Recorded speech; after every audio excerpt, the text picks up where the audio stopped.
அதாவதுங்க இது வந்து ஒரு fight for Christian vote bank அப்படி தான் நம்ம இதை பார்க்கணும். கிறிஸ்டியன்ஸோட பாப்புலேஷன் 6.12% அண்ட் முஸ்லிம்ஸோட பாப்புலேஷன் வந்து ஒரு 5.8%, அரௌண்ட் 6%. இது ரெண்டுமே கம்பைண்டாக 12 to 14% வரும். இவங்களோட பிளாக்காக ஒன்று டிசைட் பண்ணாங்க அப்படின்னா அந்த பக்கம் எலெக்ஷன் ஃபேவரபுளாக ஷிஃப்ட் ஆகிறதுக்கு வாய்ப்புகள் உண்டு. திமுக இஸ்லாமியர்களுக்கு எதுவும் பண்ணலை அப்படிங்கிறது வேற விஷயம். பட் இஸ்லாமிய ஓட்டு வங்கியை தக்க வச்சுக்கிறதுக்கு உண்டான வேலையை பண்ணியிருக்கு. இதற்கு காரணம் என்ன அப்படின்னா, விஜய் சைடில் எப்படி இருந்தாலும் அந்த கிறிஸ்டியன் ஓட் பேங்கை உடைக்கிறதுக்கு உண்டான வேலையை பார்த்துருக்காங்க. டெஃபினட்டாக திமுகவோட அந்த கோட்டை இருக்குது பார்த்தீங்களா, அது தவிடுபடியாக்கப்படும் இந்த தடவை. So there will be a huge split. ஏன் ஹிந்துக்களை மட்டும் டார்கெட் பண்ணுறாங்க? ஒரு பொன் குழந்தை பேசியிருந்தாங்க, அது என்ன திமுக ஹிந்துக்களை மட்டும் கண்டுக்க மாட்டேங்குது, ஹிந்துக்கள்லாம் மட்டும் அவங்களுக்கு கசக்குது அப்படின்னு. ஹிந்து அப்படிங்கிற ஒரு மதமே கிடையாதுன்னு சொல்லிட்டு ஹிந்து அறநிலைத்துறையினே வச்சிருக்க. ஸோ நீங்கள் பார்த்துருப்பீங்க கொளத்தூரில் எவ்வளோ ஓட்டு எடுத்திருக்காங்க? 1 லட்சம் ஓட்டு. உதயநிதி ஸ்டாலின் அவர்களோட தொகுதியில் எத்தனை ஓட்டு எடுத்திருக்காங்க? கிட்டத்தட்ட 80,000. ஆமாம், அவ்வளோ ஓட்டு வந்து. இப்போ இந்த இடத்துல ஒரு சின்ன பிரச்சனையை மாதிரி ஏன் இவங்க கிரியேட் பண்ணுறாங்கன்னா, நாளைக்கு தோத்துட்டாங்கன்னா இதுதான் காரணம் அப்படின்னு சொல்கிறதுக்கு உண்டான ஒரு வேலையை தானே தவிர ரொம்ப தீவிரமாக திமுக BLAs, அதாவது பூத் லெவல் ஏஜென்ட்ஸ்னு சொல்லுவாங்கள்ல, ரொம்ப தீவிரமாக இறங்கி இதில் வேலை செஞ்சுருக்காங்க அப்படிங்கிறது தான் நிதர்சனமான உண்மை. காங்கிரஸ் பிரசிடென்ட் கர்கேயோட வயசு என்ன, இந்த சைடு பாருங்க நிதின் நபீனோட வயசு என்ன. So it shows a generational ஷிஃப்ட்டுங்க. அதுதான் ரொம்ப முக்கியமான விஷயம், generational shift. Bharatiya Janata party அடுத்த generation leaders to give direction to the party. இதுதான் இப்படி தான் நம்ம போக வேண்டும் அப்படிங்கிறது க்ரூம் பண்ண ஆரம்பிச்சிட்டாங்க.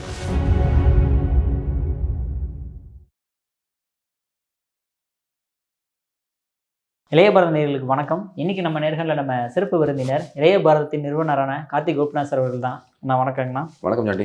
ஆனால் ஆக்சுவலாக இப்போ திடீர்னு எல்லாமே கிறிஸ்மஸ் செலிப்ரேஷன் எல்லாம் கோலாகலமாக கொண்டாடப்பட்டு இருக்காங்க. ஒரு பக்கம் உதயநிதி ஸ்டாலின் அவர்கள் கொண்டாடும் போது சொல்றாரு, அதாவது திராவிட கொள்கையும் கிறிஸ்தவ கொள்கையும் ஒன்றே அப்படின்றாரு. சேகர் பாபு சொன்னாருன்னா, அதாவது கிறிஸ்தவர்களுக்கான ஒரு பொற்காலம் இதுதான் அப்படின்றாரு. ஸ்டாலின் அவர்களும் அதே தான் சொல்றாப்புல. இன்னொரு பக்கம் பார்த்தோம்னா விஜய் அவர்களும் கிறிஸ்மஸ் கொண்டாடியாச்சு, அங்கேயுமே வந்து சில அரசியல் நடக்குது. அரசியல் நகர்வுகளும் இந்த கிறிஸ்மஸையும் எப்படி பார்க்குறீங்க? அதாவதுங்க இது வந்து ஒரு fight for Christian vote bank அப்படி தான் நம்ம இதை பார்க்கணும். பொதுமக்கள் என்ன புரிஞ்சுக்கணும் அப்படின்னா, இப்போ தமிழ்நாட்டில் பார்த்தீங்க அப்படின்னா 2011 சென்சஸ் படி இது கொஞ்சம் கூட குறைய இருக்கலாம். கிறிஸ்டியன்ஸோட பாப்புலேஷன் 6.12% அண்ட் முஸ்லிம்ஸோட பாப்புலேஷன் வந்து ஒரு 5.8%, அரௌண்ட் 6%. இது ரெண்டுமே கம்பைண்டாக 12 to 14% வரும். ஸோ இது 2011ஓட இது.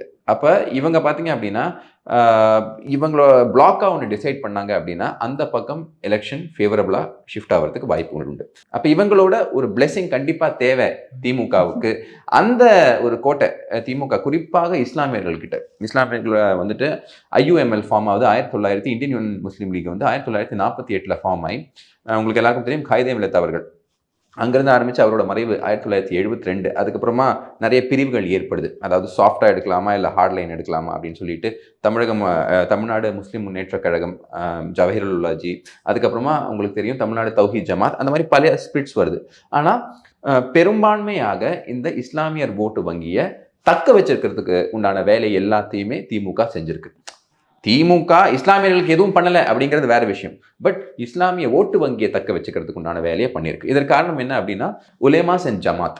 ஸோ இதை நீங்கள் கண்ட்ரோல் பண்ணிட்டீங்க அப்படின்னா அதற்கு கீழே இருக்கக்கூடியவங்க எல்லாருமே அங்கே என்ன சொல்கிறாங்களோ அதை கேட்பாங்க அப்படிங்கிற நம்பிக்கை திமுகவுக்கு இருக்கு. இதை நான் சொன்னால் நீங்கள் நம்ப மாட்டீங்க. நான் வந்து திரு ஜார்ஜ் பொன்னையா சொல்லியிருக்கக்கூடிய அந்த பொன் மொழிகளை நான் உங்களுக்கு போடுறேன். அதை மக்களுக்காக வேண்டி நீங்கள் அதை போட்டு காட்டுங்க. ஒருத்தம் கூட ஓட்டு போட மாட்டான். ஒரு ஓட்டு மண்டகாட்டம்மனுடைய பக்தர்களும் உனக்கு தர போறதில்லை, இந்துக்களும் தர போறதில்லை. நீங்க ஜெயித்தீங்கன்னா கிறிஸ்தவ மக்களும் முஸ்லீம்களும் உங்களுக்கு போட்ட பிச்சை என்பதை மறந்துடாதுங்க. உங்களுடைய திறமையை வச்சு ஓட்டு நீங்க வாங்கல. செருப்பு போட மாட்டாரு. ஏன்னா பூமாதேவிய செருப்பு போட்டு மிதிக்க மாட்டாங்க. பாரத் மாதாக்கு மேல சவுட்டு பெற்ற கூடாது செருப்பு. நம்ம ஷூ போடுறோம் எதுக்கு? பாரத் மாதா கிட்ட உள்ள அசிங்கியா நம்ம கிட்ட தொத்திட கூடாதுன்னு நம்ம செருப்பு போடுறோம். தேவியால நமக்கு சொறி சிறங்கெல்லாம் வந்துடக்கூடாதுன்னு சொல்லி தமிழக அரசு இலவச செருப்பை கொடுத்துட்டு, இந்த பூமாதேவி ரொம்ப டேஞ்சரஸ் ஆளு, சொறி பிடிக்கும், சிறங்கு பிடிக்கும், அதனால ஒரு செருப்பு போட்டு நாங்க போட்ட பிச்சை தான் இது அப்படின்னு கிளியரா திமுகவை பார்த்து சொல்றாரு. நீங்க வந்து மண்டக்காடு பகவதி அம்மன் கோயிலுக்கு போங்க, இந்துக்கள் ஓட்டு போட மாட்டாங்க. நீங்கள் எந்த கோயிலுக்கு போனாலும் இந்துக்கள் ஓட்டு போட மாட்டாங்க. ஆனால் கிறிஸ்தவர்களும் இஸ்லாமியர்களும் நாங்கள் சொன்ன இடத்துல தான் ஓட்டு போடுவோம் அப்படின்னு சொல்லியிருக்காரு. இதே சேம் பர்சன் வந்துட்டு பூமாதேவியை ரொம்ப கேவலமாக பேசியிருக்காரு, பாரத் மாதாவை அசிங்கப்படுத்தியிருக்காரு. இதெல்லாம் ஒரு பக்கம் இருந்தாலும் கான்ஸ்டன்ட்டாக இந்த மாதிரி பேராயர்கள் இல்லை வந்து கிறிஸ்தவ மதத்தில் இருக்கக்கூடிய மூத்த நபர்கள் திமுகவுக்கு ஆதரவாக இருந்திருக்காங்க. ஏன்னா எஸ்ரா சர்க்குணம் பேசின பேச்செல்லாம் உங்களுக்கு ஞாபகம் இருக்கா? அவர் என்ன சொன்னார் ஞாபகம் இருக்கா? நாம கூட அவருக்கு பேர் வச்சோம், பாக்ஸர் சர்க்குணம். ஹிந்துன்னு யாராவது சொன்னா மூக்கில் ரத்தம் வர வரையும் குத்துங்க அப்படின்னாரு. நான் என்ன சொல்றேன்னு சொன்னா மூஞ்சில் 2 குத்துங்க, அதை பற்றி பரவாயில்ல, கடவுளே மன்னிச்சிடும். என்ன சரி எனக்கு கொஞ்சம் கோபம் வந்து போச்சுன்னு சொல்லி மூஞ்சில் குத்தி கொஞ்சம் ரத்தம் வர்ற மாதிரி பண்ணி அதுக்கு பிறகு ஆண்டவர்கிட்ட மன்னிப்பு கேட்டுட்டு அதுக்கு பிறகு தொடர்ந்து அவங்க பண்ணிச்சு. அவங்களெல்லாம் இந்த கவர்மெண்ட் எதுவுமே பண்ணாமல் வச்சிருக்கிறது காரணம் என்ன? அவங்க சொன்னால் இத்தனை ஓட்டு நமக்கு கிடைக்கும். அதே போல் அவங்களுக்கு மோகன் சி லாசரஸ் அவர்கள், இந்த மாதிரி ஆட்கள் எல்லாம் கான்ஸ்டன்டாக திமுக தன் பக்கம் ஏன் வச்சிருக்கு அப்படின்னா அங்கிருந்து மைனாரிட்டி ஓட் பேங்க் பிசிறு தட்டாமல் நமக்கு கிடைச்சிடும் அப்படின்னு. இப்போ அது ஒரு பெரிய பிரச்சனையாக இருக்கு. இந்த டிவிகே குறிப்பாக விஜய் அவர்கள் வந்ததுக்கப்புறம், விஜய் அவர்கள் ஒரு கிறிஸ்தவர் அப்படின்னு ஒரு பெரிய அவர் எந்த மதத்தை நம்புறான்னு நமக்கு தெரியல. பட் அரசியல் ரீதியாக போலிங் ஸ்ட்ராட்டஜி ரீதியாக எப்படி பார்க்கப்படும் அப்படிங்கிறத நான் உங்களுக்கு சொல்கிறேன். ஸோ அவர் ஒரு கிறிஸ்தவர், அவர் பேர் ஜோசப் விஜய். அப்போ ஏற்கனவே அவர் ஒரு கிறிஸ்டியன் சிஎம் கேண்டிடேட். இது வரைக்கும் யாராவது இருந்திருக்காங்களா? திமுக நிறுத்தியிருக்கா? அப்போ அது ஒரு அட்வான்டேஜ். இதெல்லாம் வந்துட்டு திமுகவோட ட்ரெடிஷனல் ஓட் பேங்கை ஸ்ப்ளிட் பண்ணுறது, அந்த 6 to 7% ஸ்ப்ளிட் பண்ணுறதுக்கு உண்டான விஷயமா திமுக பார்க்குது. அதனால தான் பொதுவாக போய் கேக்கு சாப்பிட்டு வரவங்க இப்போ ஜோ அருண் அப்படின்னு சொல்லி இருக்கக்கூடிய அங்கே இருக்கக்கூடிய அவர் ஒரு ஃபாதர், அவர் வந்துட்டு பாடநூல் திட்டத்துல எல்லாம் போட்டிருக்காங்க. எதுக்கு போட்டிருக்காங்க, என்ன பண்ணுறாங்க, அவர் எப்படி சைலண்டாக மெல்ல மெல்ல மெல்ல கிறிஸ்துவ கொள்கையை உள்ள புகுத்துறாருன்னு அவரே பேசியிருக்காரு. ஸோ அந்த மாதிரி ஆட்களை எல்லாம் மூவ் பண்ணி அவரை பேச வைக்கிறாங்க. அதாவது 2026 நம்ம எல்லாருமே அவர் கூட தான் நிற்கணும், இனி நாம் அவரோடு இருக்க வேண்டும் என்பதுதான் இந்த கூட்டத்தினுடைய வெளிப்பாடு. 2026 ஆண்டு கிறிஸ்தவர்கள், அனைத்து கிறிஸ்தவர்களும் இஸ்லாமியர்களும் எல்லா சிறுபான்மையினரும் அவரோடு இருப்பார்கள். 2026 மைனாரிட்டிஸ் எல்லாம் அவர் கூட தான் நிற்கணும், திமுக கூட தான் நிற்கணும் அப்படின்னு ஏன் அதை ரொம்ப ஸ்ட்ரெஸ் பண்ணுறாங்க அப்படின்னா, நேச்சுரலாக டிவிகே, அதாவது விஜய் அவர்கள் அவரோட நேச்சுரல் பர்சனாலிட்டி, அது மட்டும் இல்லாமல் அவர் கூட இருக்கக்கூடிய ஆட்கள், ஜான் ஆரோக்கியராஜ் அவர்களாக இருக்கட்டும், இப்போ ஃபெலிக்ஸ் ஜெரால்ட் அவர்கள் போய் சேர்ந்துருக்காங்க, லோயலாமணின்னு பேச்சாளர், அப்புறம் ஆதவர்ஜுனா, இவங்கெல்லாம் இவங்களோட பேக்ரவுண்ட் அந்த கிறிஸ்டியன் பேக்ரவுண்ட். அப்போ இவங்களும் ஒரு சைடில் எடுத்துகிட்டு வருவாங்க. அப்போ நம்மளை எது 3% தான் ஏடிஎம்கேக்கும் டிஎம்கேக்கும் வித்தியாசம். எப்போ 2021 இப்போ இங்கே இருக்கக்கூடிய 6%ல் 3% இவங்க பிரிச்சிட்டாங்கன்னா, இல்லை ஒரு 4% பிரிச்சிட்டாங்கன்னா, இல்லை என் மாதம் அந்த பக்கம் போயிட்டாங்கன்னா, அதனால இந்த தடவை கொஞ்சம் எக்ஸ்ட்ரா எஃபர்ட் போடுறாங்க. ஸோ விஜய் தரப்புல இருந்தும் பார்த்தீங்க அப்படின்னா விஜய் சைடில் எப்படி இருந்தாலும் அந்த கிறிஸ்டியன் ஓட் பேங்கை உடைக்கிறதுக்கு உண்டான வேலையை பார்த்துருக்காங்க. ஸோ என்னோட ஒரு கணிப்பு என்ன அப்படின்னு பார்த்தீங்கன்னா, டெஃபினட்டாக திமுகவோட அந்த கோட்டை இருக்குது பார்த்தீங்களா, அது தவிடுபடியாக்கப்படும் இந்த தடவை. So there will be a huge split. இப்போ ஈவன் ஏடிஎம்கேல பார்த்தீங்க அப்படின்னா நிறைய தடவை ஏடிஎம்கேக்கு கிறிஸ்தவர்கள் ஓட்டு வந்திருக்கு, சில எலெக்ஷன்ஸில் இஸ்லாமியர்கள் ஓட்டு வந்திருக்கு. பட் கணிசமாக அதை ரீட்டைன் பண்ணது திமுக தான். அப்போ அதிமுகவும் கொஞ்சம் எடுக்கும், ஆனால் டிவிக்கே ரொம்ப ஹெவியாக எடுக்கும் இந்த ஓட் பேங்க்ல இருந்து. ஸோ இந்த தடவை இவங்களுக்கு ஒரு பெரிய அடியாக இருக்க போகுது. ஸோ நேஷனல் லெவலில் இந்த கிறிஸ்மஸ் ஒகேஷன் வந்த உடனே எல்லாருமே கிறிஸ்டியன்ஸை மூவ் பண்ணுறதுக்கு இதெல்லாம் வந்து அரசியல் ரீதியாக தான் நம்ம பார்க்க வேண்டும். அரசியலில் நமக்கு என்ன, இவங்க இதுக்கு ஓட்டு போடுவாங்க, இவங்க இந்த மாதிரி ஓட்டு போடுவாங்க. ஸோ அந்த பேட்டர்ன் எப்படி கேப்சர் பண்ணும்? இப்போ உதாரணத்துக்கு கேரளாவில் பாருங்கள். அப்போ அங்கே சிவன் குட்டி அப்படிங்கிறவர் தான் அங்கே இருக்கக்கூடிய எஜுகேஷன் மினிஸ்டர். அவர் வந்துட்டு இப்போ திடீர்னு மீடியாவில் வந்து சொல்கிறார், கேரளாவில் எஜுகேஷனில் அவ்வளோ பிரச்சனையே இருக்குது, ஃபண்டெல்லாம் ரொம்ப கம்மியாக தான் இருக்குது. அதெல்லாம் விட்டுட்டு அவர் எதை பற்றி பேசுகிறார் அப்படின்னா, அதாவது சில பள்ளிக்கூடங்கள் கிறிஸ்மஸ் செலிப்ரேஷன் பண்ணக்கூடாது, கிறிஸ்மஸ் செலிப்ரேஷனுக்கு வசூல் பண்ணிட்டு அப்புறம் திருப்பி கொடுத்துட்டாங்க, பண்ணக்கூடாது அப்படிங்கிற ஒரு முடிவு எடுத்திருக்காங்க. இதை நான் வன்மையாக கண்டிக்கிறேன், அப்படி ஏதாவது தெரிஞ்சிச்சுன்னா அவங்க மேலே ஸ்ட்ரிக்டான ஆக்ஷன் எடுக்கிறேன் அப்படின்னு சொல்கிறாரு. காரணம் என்ன, அங்கே எல்டிஎஃப்க்கு, அதாவது கம்யூனிஸ்ட் தலைமையில் இருக்கக்கூடிய எல்டிஎஃப்க்கு இப்போ லோக்கல் பாடி எலெக்ஷனில் பெரிய பின்னடைவு. ஸோ இப்போ அந்த கிறிஸ்டியன் ஓட் பேங்கை திருப்பி எடுக்கணும்னு ட்ரை பண்ணுறாங்க. திருவனந்தபுரத்தில் entire council captured by BJP. இப்போ பிஜேபி உள்ளே போய் ஆர்எஸ்எஸ் பாட்டெல்லாம் பாடுறாங்க. ஸோ திருவனந்தபுரத்தை கேப்சர் பண்ணிட்டாங்க. ஸோ ஏதாவது பண்ணி மறுபடியும் கிறிஸ்டியன்ஸை உள்ளே கொண்டு வரணும். ஏன்னா பல கிறிஸ்டியன்ஸ் இந்த வக்ஃப் நில பிரச்சனைகள்னால பிஜேபி தரப்புக்கு போகிறாங்க. முதல்ல காங்கிரஸ் தரப்பு போயிருந்தாங்க, இல்லை எல்டிஎஃப் தரப்பு போயிருந்தாங்க, இப்போ அவங்க பிஜேபி தரப்பு போகிறாங்க. ஸோ நேஷனல் லெவலில் இந்த பிரச்சனை ஆகும்போது எல்லாருமே வந்து ஒரு முயற்சி எடுக்கிறாங்க. டிஸ்பைட் ஜார்ஜ் புன்னையா ஸ்டேட்மெண்ட்ஸ், டிஸ்பைட் மோகன் சி லாசரஸ் ஸ்டேட்மெண்ட், இதெல்லாம் இருந்தாலும் கூட இப்போ நிறைய பேராயர்கள் நிறைய பேர் என்ன யோசிக்கிறாங்கன்னா, காலங்காலமாக எங்கே இருந்தோம், இவங்க என்ன பண்ணிக்கிட்டு இருக்காங்க, நமக்கு ஏன் விஜய்க்கு ட்ரை பண்ணக்கூடாது அப்படிங்கிற மைண்ட் செட் வருது. இப்போ இஸ்லாமிய ஓட் பேங்க் அதை அஃபெக்ட் பண்ணுமானா பெருசாக அஃபெக்ட் பண்ணாது அப்படிங்கிறது என்னோட. ஏன்னா அங்கே number of people to please திமுகவுக்கு கம்மி. இங்கே அப்படி கிடையாது. டயாசிஸ் ரொம்ப ரொம்ப வாஸ்ட்லி எக்ஸ்பேண்டட். இப்போ கிறிஸ்டியன் மெஜாரிட்டி ஏரியாஸ் நீங்கள் பார்த்தீங்க அப்படின்னா தூத்துக்குடி, கன்னியாகுமரி அண்ட் சென்னை. இஸ்லாமிய மெஜாரிட்டி ஏரியாஸ் நீங்கள் பார்த்தீங்கன்னா அப்படின்னா ராமநாதபுரம் இருக்குது, வேலூர் இருக்குது, அதுக்கப்புறம் கோயம்புத்தூரில் சில பார்ட்ஸ் இருக்குது. ஸோ இந்த மாதிரி இருக்குது. இது எல்லாத்தையும் இப்போ எப்படியாவது நம்ம கன்சாலிடேட் பண்ணோம் அப்படிங்கிற முயற்சி தான் திமுகவோட மெயின் முயற்சியாக இருக்கும். But TVK is gonna be a problem for DMK in this regard. அதனால தான் இந்த பேக் அண்ட் ஃபோர்த் இருக்கிறது.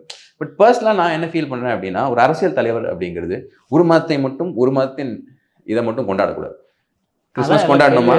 ஸ்டாலின் அவர்கள் வந்து கிறிஸ்மஸ் கொண்டாடுறாரு, அதே மாதிரி ரம்ஜான் எல்லாமே கொண்டாடுற வாழ்த்துக்கள் சொல்றாரு. அவர் பட் கோயில் பக்கம் போனதில்லை. விஜய் அவர்களும் அதே தான் பண்றாரு இப்போ. எக்ஸாக்ட்லி. ஸோ அப்போ அங்கதான் வந்து நரேந்திர மோடி அவர்களோட அந்த எக்ஸாம்பிளை சொல்ல விரும்புறேன்.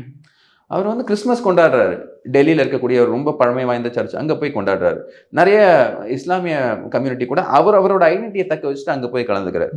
அதே மாதிரி காசியில் போயிட்டு கங்கையில குளிச்சு எந்திரிச்சு அந்த ஒரு டிபிக்கல் ஹிந்து என்ன பண்ணுவாரோ அந்த ரிச்சுவல்ஸை பண்றாரு. குருத்வாரா போறாரு, எல்லா இடத்துக்குமே போறாரு, பார்சிஸோட கம்யூனிட்டியை மீட் பண்றாரு. ஸோ ஒரு தலைவன் அப்படிங்கிறவன் அனைத்து மதத்துக்கும் சமமான ஒரு நபர். ராஜாக்களை பாருங்க, அவங்க எல்லாத்தையுமே என்கரேஜ் பண்ண ராஜாவை தான் இன்னைக்கு வரைக்கும் நம்ம கொண்டாடுறோம். ஸோ அந்த மாதிரி இவங்க ரெண்டு பேருமே இந்த ஒரு கக்கூன்ல இருந்து வெளியே வரணும். வந்து நீங்க இதை கொண்டாடுங்க, கிறிஸ்துமஸை கொண்டாடுங்க, நீங்க ஈது கொண்டாடுங்க, அதே போல தீபாவளிக்கு கொண்டாடுங்க, தீபாவளிக்கு செலிப்ரேஷன் வைங்க, அதுல என்ன உங்களுக்கு பிரச்சனை? இல்ல தைப்பூசத்துக்கு கொண்டாடுங்க, இல்ல உங்களுக்கு இஷ்டப்பட்ட நம்ம ஐயனாரையே கொண்டாடுங்கயா, அதை கூட நீங்க பண்ண மாட்டேங்கிறீங்க, எங்கேயுமே நீங்க பண்ணாதில்ல. ஸோ அதுதான் இங்க இருக்கக்கூடிய பிரச்சனை. பட் இது pure and pure out and out vote bank politics to get the biggest pie of the Christian vote bank. இவ்வளோ பேர் நீங்கள் சொல்கிற மாதிரி 6% இருக்குது, இஸ்லாமியில் ஒரு 10% அந்த மாதிரி இருந்தாலும் கூட அவங்கள மட்டுமே கன்சாலிடேட் பண்ணுறாங்களே, ஏன் ஹிந்துவை கன்சாலிடேட் பண்ணிட்டு அவங்கள்ட்ட நம்ம ஓட்டு வாங்கலான்னு ஏன் திங்க் பண்ண மாட்டேன்றாங்க இவங்கெல்லாம்? அதாவதுங்க, எப்பவுமே ஹிந்து கன்சாலிடேஷன் வந்துட்டு மற்ற மாநிலங்கள்லாம் நடக்கிறதுக்கு காரணம் என்ன அப்படின்னா, அவங்க வந்து வெளிநாட்டு படையெடுப்பை பார்த்துருக்காங்க. They've been personally affected. அப்போ அந்த ஃபியர் அண்ட் பேரனோயா அவங்களுக்கு இருக்கும். பட் தமிழ்நாட்டில் நீங்கள் பார்த்தீங்க அப்படின்னா அந்த அளவுக்கு பாதிப்பு இருந்ததில்லை. சல்தனத் இருந்தது ஓரளவுக்கு, அதுக்கப்புறமா விஜயநகர பேரரசு வந்துட்டாங்க. They have not really seen the impact of Islamic invasion. So அதனால இங்கே அதோட மெமரிஸ் பெருசாக இல்லை. அது மட்டும் இல்லாமல் இங்கே இருக்கக்கூடிய பாட புத்தகங்கள்லாம் அதை பற்றி பேசவே இல்லை. யாருக்கும் அதோட எஃபெக்டை பற்றி தெரியாது. ஸோ ஹிந்துக்கள் இங்கே தே ஆர் ஸ்லீப்பிங் ஜாயண்ட். கண்டிப்பாக இங்கே நடக்கக்கூடிய அநீதிகள், அதுவும் திருப்பரங்குன்றத்தில் நடக்கக்கூடிய அநீதியாக இருந்தாலும் சரி, பல கோயில்களில் நிர்வாக சீர்கேடு இருக்கிறதா இருந்தாலும் சரி, இது எல்லாமே வந்து இப்போ நோட்டீஸ் பண்ணிட்டு வர ஆரம்பிச்சிருக்காங்க இந்த சோஷியல் மீடியா ஜென்ரேஷனில். ஏன் ஹிந்துக்களை மட்டும் டார்கெட் பண்ணுறாங்க? ஒரு பொன் குழந்தை பேசியிருந்தாங்க, அது என்ன திமுக ஹிந்துக்களை மட்டும் கண்டுக்க மாட்டேங்குது, ஹிந்துக்கள்லாம் மட்டும் அவங்களுக்கு கசக்குது அப்படின்னு. ஹிந்து அப்படிங்கிற ஒரு மதமே கிடையாதுன்னு சொல்லிட்டு ஹிந்து அறநிலைத்துறையினே வச்சிருக்க கேள்வி வருமா இல்லையா? So Hindus R sleeping joint. அவங்க மேலே இருக்கக்கூடிய சைத்தன்மை ஜாஸ்தி, த்ரெஷ்ஹோல்டு கொஞ்சம் மேலே. பட் டெஃபினட்டாக இந்துக்களும் விழித்துக் கொள்வார்கள். பட் அகைன் நான் என்ன சொல்றேன்னா, மதத்தை அடிப்படையாக வைத்து அரசியல் நிர்ணயம் செய்யப்படக்கூடாது. பட் ரொம்ப அதிகமாக ஒரு பர்டிகுலர் ஒரு கம்யூனிட்டியை டார்கெட் பண்ணால் அந்த கம்யூனிட்டி தன்னோட டிஃபென்ஸுக்கு வேண்டி எந்த அரசியல் கட்சி வந்தால் நம் காக்கப்படுவோமோ அதுக்கு ஓட்டு போடுவாங்க. இதுதான் இதில் இருக்கக்கூடிய நேச்சுரல் ப்ராசஸ். என்னோட ஒரு கருத்து என்னென்னா, இப்போ விஜய் வராரு, அவங்கெல்லாம் ஃபோக்கஸ் ஆன் டெவலப்மெண்ட் இருக்கணும், ஃபோக்கஸ் ஆன் எஜுகேஷன், இனோவேஷன். அடுத்த தலைமுறை என்ன கொண்டு வரணும் அப்படின்ட்டு இருக்கணும். அவங்களும் இதே திமுக என்ன பண்ணுதோ அதே மாவை தான் அவங்களும் அரைச்சிக்கிட்டு இருக்காங்க. பட் இதற்கு 2026 நமக்கு பதில் கிடைக்கும். ஓகேண்ணா. திருப்பரங்குன்றம் போது ஒரு கேள்வி எழுதுங்க. அதாவது என்னென்னா, அந்த பூர்ணச்சந்திரன்றவர் இறந்துட்டாரு, அவருக்கு வந்து மோட்ச தீபம் ஏற்றணும்னு பர்மிஷன் கேட்குறாங்க. மோட்ச தீபம் கூட நீ ஏற்றக்கூடாதுன்னு போலீஸ் போய் வம்படியாக சண்டை போடுறாங்க, பிரச்சனை பண்ணுறாங்க. ஆனால் இந்த பக்கம் தர்கா மேலே போய் கொடி ஏற்றுறதுக்கு கொடி கம்பத்தை கொண்டு போய் நின்று கொடி ஏற்றுறாங்க. ஏன் இந்த அளவு பார்ஷியாலிட்டியா இருக்காங்க அவங்க? இல்ல இந்த கவர்மெண்ட் பார்ஷியலா இருக்கு அப்படிங்கிறதுல எந்த விதமான மாற்று கருத்தும் இல்லை. நீதிமன்றங்களும் இந்த கேள்வியை பல தடவை எழுப்பியிருக்காங்க. நீதிமன்ற உத்தரவை மீறக்கூடிய ஒரு கவர்மெண்ட்டாக இருக்கு. அங்கே லோக்கல் டிஸ்ட்ரிக்ட் அட்மினிஸ்ட்ரேஷனை கண்டெம்ப்ட்டுக்கு டிவிஷன் பெஞ்ச் கூப்பிட்டுருக்காங்க, ரிசர்வ் பண்ணியிருக்காங்க ஜட்மெண்ட்டை. ஸோ அந்த ஜட்மெண்ட் எல்லாம் வரும், அதில் மாற்று கருத்தே இல்லை. பட் இந்த கவர்மெண்ட் ஒரு தரப்பை மட்டும் ப்ளீஸ் பண்ணுறதுக்கு இந்த வேலையை பண்ணிக்கிட்டு இருக்கு. அப்போ அங்கே பார்த்தீங்க அப்படின்னா லோக்கல் மக்கள் கடுப்ப ஆரம்பிச்சிட்டாங்க. இது எங்களோட வழிபாட்டு உரிமை. அரசியலமைப்பு சட்டத்தில் ஆர்டிகல் 21, ஆர்டிகல் 15 இது எல்லாமே ரைட் டு லைஃபும் சரி, ரைட் டு ஃப்ரீடம் ஆஃப் ரிலீஜனும் சரி, இது ரெண்டுமே வந்து அரசியலமைப்பு சட்டத்தில் கொடுத்துருக்கக்கூடிய உரிமை. ஏதோ ஒரு நாளைக்கு நீங்கள் 144 போட்டீங்க, ஏதோ பிரச்சனை வரப்போது நீங்கள் ஆன்டிசிபேட் பண்ணீங்க, ஓகே அக்ரீட். பட் நீங்கள் இதை கான்ஸ்டன்ட்டாக ஒரு ப்ரொசீஜராக வச்சுருக்கீங்க. இது எப்படி ஏற்றுக்க முடியும் அப்படிங்கிறது அங்கே லோக்கல் மக்களோட அந்த கொந்தளிப்பு நம்மளால் சிம்மரிங் பார்க்க முடியுது. ஸோ திமுக அரசு இந்த அரசியல் எல்லாத்தையும் விட்டுட்டு அவங்க வந்து அந்த லோக்கல் மக்களாக இருந்தாலும் சரி, அங்கே யார் போனாலும் அவங்க வழிபாட்டு உரிமையை தடுக்கக்கூடாது. இது ரொம்ப நாள் அவங்க பண்ணிக்கிட்டு இருந்தீங்கன்னா இந்த அரசுக்கு நல்லதில்லை அப்படிங்கிறது தான் என்னோட ஒரு ப்ரெடிக்ஷனாக இருக்குது. இது அங்கே இருக்கக்கூடிய மக்களோட லோக்கல் எக்கானமியும் அஃபெக்ட் பண்ணும். அந்த கோயிலை சுற்றி அங்கே நடக்கக்கூடிய அந்த விஷயங்கள் அதெல்லாம் அதை சார்ந்து தான் அவங்க வாழ்க்கையே இருக்குது. அதையும் அதை அஃபெக்ட் பண்ணும். ஸோ திமுக மறுபடி இந்த மாதிரி பண்ணாமல் அவங்களோட போக்கை திருத்தி கொள்ள வேண்டும் அப்படிங்கிறது என்னோட ஒரு கோரிக்கையாக இருக்குது. ஓகே, நான் அடுத்ததாக பார்த்தோம் அப்படின்னா எஸ்ஐஆர், அதாவது சொன்ன மாதிரியே வந்து பகீர் கிளப்புற மாதிரி 6 கோடி சம்திங் மக்களில் வந்து 1 கோடி, அதாவது 97,37,000 வாக்குகளை வந்து நீக்கியிருக்காங்க. ஒன்றா டெத்தாக இருக்கலாம், இல்லை டபுள் கவுண்டிங்காக இருக்கலாம், இல்லை புலம்பெயர்ந்த இடமா இருக்கலாம், அந்த மாதிரி. பட் இருந்தாலுமே திமுக இன்னுமே எஸ்ஐஆர் எடுத்துக்கிட்டு இருக்காங்க இல்லைன்னா என்ன ரீசன்? அதாவது திமுக இந்த இடத்துல ரொம்ப ஸ்மார்ட்டாக ப்ளே பண்ணுவாங்க. வாக்களவில், அதாவது பேச்சளவில் அவங்க வந்து திமுக வந்து எஸ்ஐஆரை எதிர்ப்பாங்க. ஆனால் வேலை செய்யறதுல கிரவுண்டில் பார்த்தீங்க அப்படின்னா பயங்கர தீவிரமாக அவங்க தான் வேலை செய்வாங்க. இப்போ உதாரணத்துக்கு என்னோட கட்சியிலே ஒரு மூத்த நிர்வாகின்னு வச்சுக்கோங்க. அவர் இந்த ஊரில் இல்லை, வெளியூரில் இருக்கார். அப்போ அவரோட எஸ்ஐஆருக்கு அவர் வந்து ட்ரை பண்ணும்போது மற்ற கட்சிகள் யாருமே காணோம். அந்த ஏரியாவில் மற்ற கட்சிகள் யாருமே எஸ்ஐஆர் பண்ணல. அப்போ திமுக காரன் கூப்பிட்டோன்னா 5 நிமிஷத்தில் வந்து ஒரு காஃபியை குடிச்சு என்னெல்லாம் தேவையோ அந்த ஃபேமிலிக்கு எல்லாத்துக்கும் ஓட்டு பண்ணிட்டு, ஓட்டு இருக்குது அப்படிங்கிறத உறுதி பண்ணிட்டு அவர் போகிறார். அப்போ போகும்போது அவர் என்ன சொல்லிட்டு போகிறாருன்னா, உங்களோட ஓட்டு இருக்குது பார்த்தீங்களா, அது எதுவுமே எங்களுக்கு விழாதுன்னு தெரியும். ஆனால் எந்த ஓட்டு விழாது அப்படிங்கிறதையும் நான் மேலே ரிப்போர்ட் பண்ணணும், அதுக்காண்டி இந்த எக்ஸசைஸை யூஸ் பண்ணுறோம் அப்படிங்கிற மாதிரி. ஸோ இந்த என்டையர் எஸ்ஐஆர் எக்ஸசைஸை என்னதான் வெளியே இந்த இந்த கவுண்டர் பண்ணி சொல்ல போறீங்க, திம்மி அப்படின்னு வெளியில் கொண்டாடிட்டு உள்ள அடி வாங்கிட்டு ஓடுற மாதிரி அவங்க ரொம்ப சீரியஸாக எடுத்திருக்காங்க. இதை நான் வரவேற்கிறேன். ஏன்னா it's a democratic exercise. Election commission of India அவங்க அப்பப்போ இந்த ஓட்டர் லிஸ்ட் பியூரிஃபிகேஷன் பண்ணுவாங்க. அந்த விஷயத்த ரொம்ப சீரியஸாக எடுத்திருக்காங்க. இது மற்ற கட்சிகள் கற்றுக்கணும். எப்படி வெளியே எதிர்த்தாலும் உள்ள நம்ம ஓட்டு இது வாங்கிதாங்கணும், இதை சேலஞ்ச் பண்ண முடியாது, இது எதையும் பண்ண முடியாது அப்படிங்கிறது திமுகவுக்கு தெரியும். இப்போ மற்ற விஷயங்கள்லாம் அவங்க சேலஞ்ச் பண்ணி ஹைகோர்ட்டில் சுப்ரீம் கோர்ட்டு அங்கே போய் அடி வாங்கி மறுபடியும் சுப்ரீம் கோர்ட்டில் இப்போ லார்ஜர் பெஞ்ச் ரிவ்யூ பெட்டிஷன் எல்லாம் போட்டாலும் இங்கே அவங்க கமுக்கமாக இருப்பாங்க. ஏன்னா அவங்களுக்கு தெரியும் எல்லா ஸ்டேட்லையும் இது பண்ணிட்டாங்க, இங்கேயும் இது பண்ணப்படும், ஒன்றுமே இது நடக்காது அப்படின்னு. ஸோ நீங்கள் பார்த்துருப்பீங்க கொளத்தூரில் எவ்வளோ ஓட்டு எடுத்திருக்காங்க? அப்பா 1,00,000 ஓட்டு. 1,00,000 ஓட்டு. அப்போ இது வந்து திமுக ஓட்டு தான் அப்படின்னு நான் சொல்ல மாட்டேன். பட் திமுக தானே போன தடவை ஜெயிச்சிருக்கு, அதுக்கு முந்தின தடவை யார் ஜெயிச்சாங்க? ஸோ அதே மாதிரி நம்ம உதயநிதி ஸ்டாலின் அவர்களோட தொகுதியில் எத்தனை ஓட்டு எடுத்திருக்காங்க? கிட்டத்தட்ட 80,000. ஆமாம், அவ்வளோ ஓட்டு வந்து ஒன்று டபுள் என்ட்ரி, இல்லை டெத்து, இல்லைனா வந்து மைக்ரேஷன், இது 3 தான் காரணம். அப்போ இவங்கெல்லாம் போயிருக்காங்க. இப்போ நீங்கள் யோசிக்கலாம், அப்போ 1 கோடி ஓட்டு நமக்கு போயிருச்சான்னு. கிடையாதுங்க. இப்போ அடுத்த ஸ்டேஜ் என்ன அப்படின்னு பார்த்தீங்கன்னா, எலெக்ஷன் அந்த போலிங் ஆரம்பிக்கிறதுக்கு, அந்த ப்ரொபகேண்டா ஆரம்பிக்கிறதுக்கு முன்னாடி, கேம்பெயின் ஆரம்பிக்கிறதுக்கு 10 நாள் முன்னாடி நினைக்கிறேன், நீங்கள் வந்து ஃபார்ம் 6ன்னு ஒன்று இருக்குது. அதாவது புது ஓட்டர் நீங்கன்னு வச்சுக்கோங்களேன், நீங்கள் வந்து அதில் ரெஜிஸ்டர் பண்ணிக்கலாம். அதே மாதிரி form 7, form 8, form 8A. Form 8A எதற்கு அப்படின்னா, இப்போ நீங்கள் இந்த தொகுதியில் இருக்கீங்க, இந்த தொகுதியில் இந்த அட்ரஸ்லேருந்து நான் இந்த அட்ரஸ்க்கு மாறிட்டேன் அப்படின்னா நீங்கள் பண்ணலாம். ஏதாவது உங்களுக்கு சேலஞ்ச் பண்ணணுமா, அதெல்லாம் இந்த டைமில் பண்ணலாம். ஸோ இன்னும் டைம் இருக்குது. எல்லா கட்சிகளும் ஆக்டிவாக பண்ணிகிட்டு இருக்காங்க. பட் திமுக தான் மோஸ்ட் ஆக்டிவாக இருக்குது. என்ன தெரியுதுன்னா, இந்த ப்ராசஸ், இந்த பியூரிஃபிகேஷன் ஆஃப் ஓட்டர் லிஸ்ட்டுங்கிறது கண்டிப்பாக தேவையான ஒரு ப்ராசஸ். இப்போ இந்த இடத்துல ஒரு சின்ன பிரச்சனையை மாதிரி ஏன் அவங்க கிரியேட் பண்ணுறாங்கன்னா, நாளைக்கு தோத்துட்டாங்கன்னா இதுதான் காரணம் அப்படின்னு சொல்கிறதுக்கு உண்டான ஒரு வேலையை தானே தவிர, ரொம்ப தீவிரமாக திமுக BLAs, அதாவது பூத் லெவல் ஏஜென்ட்ஸ்னு சொல்லுவாங்கள்ல, ரொம்ப தீவிரமாக இறங்கி இதில் வேலை செஞ்சுருக்காங்க அப்படிங்கிறதா நிதர்சனமான உண்மை. ஓகே, நான் அடுத்ததாக பார்த்தோம் அப்படின்னா, இப்போ கேரளாவில் வந்து லோக்கல் பாடி எலெக்ஷனில் வந்து மிகப்பெரிய வெற்றி அடைஞ்சாங்க. ஒன்றும் இந்த இங்கெல்லாம் நியூஸ் சொன்ன மாதிரி ஒன்றும் தெரில. அதே மாதிரி மகாராஷ்டிராவிலையும் ஜெயிச்ச மாதிரி சொல்கிறாங்களே, ஆனால் இங்கே ஒரு நியூஸ் கூட போட கிடையாது. மகாராஷ்டிரா லோக்கல் பாடி எலெக்ஷன்ஸில் ஜெயிச்சது சரியான வெற்றி.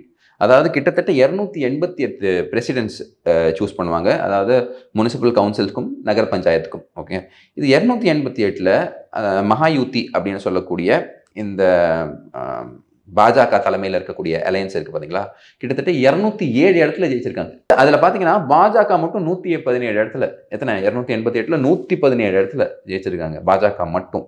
அப்புறமா ஏக்நாத் ஷிண்டே அவர்களோட ஃபேக்ஷன் ஒரு 57 இடத்துல, அப்புறம் ஒரு 37 இடத்துல அஜித் பவாரோட ஃபேக்ஷன். இவங்க ஆப்போசிட்ல இருந்த மகா விகாஸ் அங்காடி அப்படிம்பாங்க, MVA, அதாவது காங்கிரஸாக இருக்கட்டும், அப்புறமா NCP சரத் பவார் இருக்கார் பார்த்தீங்களா அவங்க, அப்புறமா வந்து இந்த 2 கசின்ஸ் இருக்காங்களா, உத்தவ் தாக்கரே அப்புறம் ராஜ் தாக்கரே, அவங்களாம் டெசிமேட்டட். காங்கிரஸ் 28 இடத்துல தான் ஜெயிச்சிருக்கு.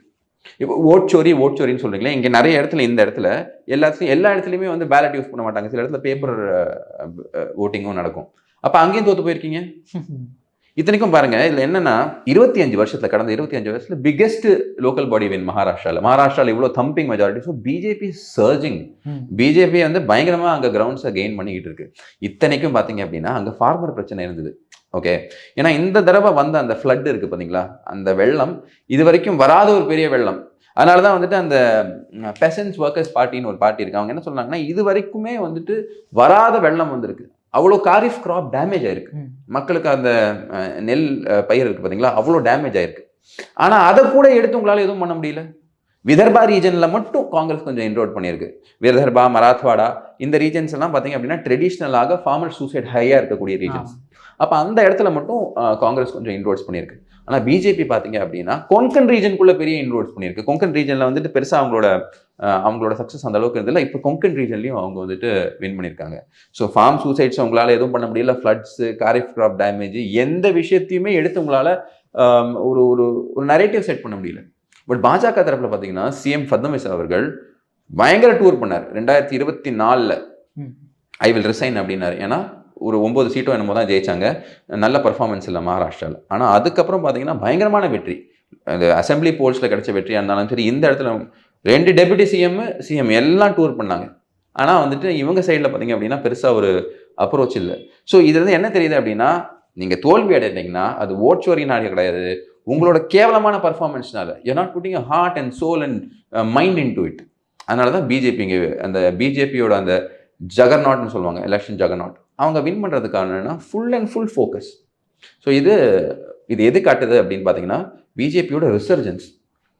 இப்போ வெறும் அலையன்ஸ் மட்டும் கிடையாது, BJP is the biggest party there அப்படிங்கிறத எஸ்டாப்ளிஷ் பண்ணியிருக்காங்க. ஓகேண்ணா, இவ்வளோ பெரிய விக்ட்ரி அடைங்க, இவ்வளோ பெரிய கிராண்ட் பார்ட்டியாக இருக்குது, கிராண்ட் ஓல்டு பார்ட்டினே சொல்லலாம். இருந்தாலுமே கிராண்ட் ஓல்டு பார்ட்டி காங்கிரஸுக்கு கொடுத்துருக்கூடிய பேர், வி ஆர் நாட் ஓல்டு, அதை கம்பேர் பண்ணும்போது. அதே மாதிரி சொன்ன மாதிரி இப்போ நியூ பிரசிடென்ட் கூட ஒரு 45 இயர்ஸ் ஓல்டுலேயே வந்து இப்போ சூஸ் பண்ணியிருக்கீங்களே, அவரால் வந்து இவ்வளோ பெரிய பிரச்சனைகள்லாம் ஹேண்டில் பண்ண முடியுமா ஆல் ஓவர் இந்தியா? அதாவது சார் நல்லா புரிஞ்சுக்கோங்க, நிதின் நபீன் அவர்கள் பீகாரை சார்ந்த ஒரு கேபினட் மினிஸ்டராக இருந்தார். அவர் வந்து 45 வயசு தான் அவருக்கு. இதுக்கு முன்னாடி BJYMல இருந்தார், அதாவது பாரதிய ஜனதா யுவா மோர்ச்சா இளைஞரணி. அதில் வந்துட்டு அவர் அங்கே அதுவும் ஸ்டேட் பிரசிடென்ட்டாக இல்லைன்னு நினைக்கிறேன். பட் அந்த மாதிரி ஒரு டேலண்ட் அங்கேருந்து ஃபைண்ட் அவுட் பண்ணிட்டு 45 வயசு ஒரு பையனை வேர்ல்ட்ஸ் லார்ஜஸ்ட் டெமோக்ராட்டிக் பார்ட்டியோட நேஷனல் ஒர்க்கிங் பிரசிடெண்ட்டாக போட்டிருக்காங்க. ஸோ இது எவ்வளோ பெரிய விஷயம்னு பாருங்கள். இது எதை காட்டுது அப்படின்னா பிஜேபியோட ஒர்க்கிங் ஸ்டைலை காட்டுது. இங்கே யாராக இருந்தாலும் மெரிட் மட்டும் இருந்தால் போதும். நீங்கள் நல்ல காரியக்கர்த்தா, நல்ல மெரிட் இருந்துச்சுன்னா நீங்கள் வந்து டாப் மோஸ்ட் பொசிஷனுக்கு போகலாம். இங்கே ஒரு குடும்பத்துக்கு நீங்கள் சிங்கிச்சாங் அடிக்க தேவையில்லை, ஜால்ரா அடிக்க தேவையில்லை. அதே மாதிரி வயசும் ஒரு பிரச்சனை கிடையாது. அங்கே பாருங்கள், கர்கேயோட வயசு என்ன, காங்கிரஸ் பிரசிடென்ட் கர்கேயோட வயசு என்ன, இந்த சைடு பாருங்கள் நிதின் நபீனோட வயசு என்ன. So it shows a generational ஷிஃப்ட்டுங்க. அதுதான் ரொம்ப முக்கியமான விஷயம், generational shift. Bharatiya Janata party அடுத்த generation leaders to give direction to the party. இதுதான் இப்படி தான் நம்ம போக வேண்டும் அப்படிங்கிறது க்ரூம் பண்ண ஆரம்பிச்சிட்டாங்க. ஸோ இதுக்கப்புறம் நேஷனல் டீம் போடப்படும், அதுலேயும் நிறைய ஒரு யங் டீமாக இருக்கும் அப்படிங்கிறது எல்லாத்தோட எக்ஸ்பெக்டேஷன். இது எதை காட்டுது அப்படின்னு பார்த்தீங்கன்னா, வேறு எந்த பார்ட்டிலும் இல்லாத ஒரு கல்ச்சர். யங்ஸ்டர்ஸை தூக்கி நீங்கள் தான்டா ஃபியூச்சரு, நீங்கள் தான் அடுத்தது பண்ணணும் அப்படின்னு நேஷனல் பிரசிடென்ட்லேருந்து கொண்டு போய் வச்சுருக்காங்க. இது வேறு எந்த பார்ட்டியிலாவது உங்களை பார்க்க முடியுமா? காங்கிரஸில் பார்க்க முடியாது. காங்கிரஸில் வந்து கடைசி வரைக்கும் யங் நேதா வந்து ராகுல் காந்தி அவர்கள் இருப்பாருன்னு நினைக்கிறேன். அது பாரதிய ஜனதா பார்ட்டிக்கு கண்டிப்பாக தேவை. டிஎம்கேல அதற்குண்டான வாய்ப்பே கிடையாது. ஸோ இதெல்லாம் பார்க்கும்போது பாரதிய ஜனதா பார்ட்டியில் இருக்கக்கூடிய கடைக்கோடி தொண்டனுக்கும் ஒரு நம்பிக்கை கொடுக்குது, யங்ஸ்டர்ஸ்க்கு வாய்ப்பு இருக்குது. So they will keep fighting. So இதுதான் அந்த பாரத பிரதமர் பிஜேபி கல்ச்சர் யங்ஸ்டர்ஸ் மேலே வச்சிருக்கக்கூடிய நம்பிக்கை. ஓகேண்ணா, நான் அற்புதமாக விளக்கம் கொடுத்தீங்கண்ணா. உங்கள் பொன்னான நேரத்தில் இளைய பாரதில் ஒதுக்குனதுக்கு மிக்க நன்றிண்ணா. வணக்கம், ஜெயஹிந்த்.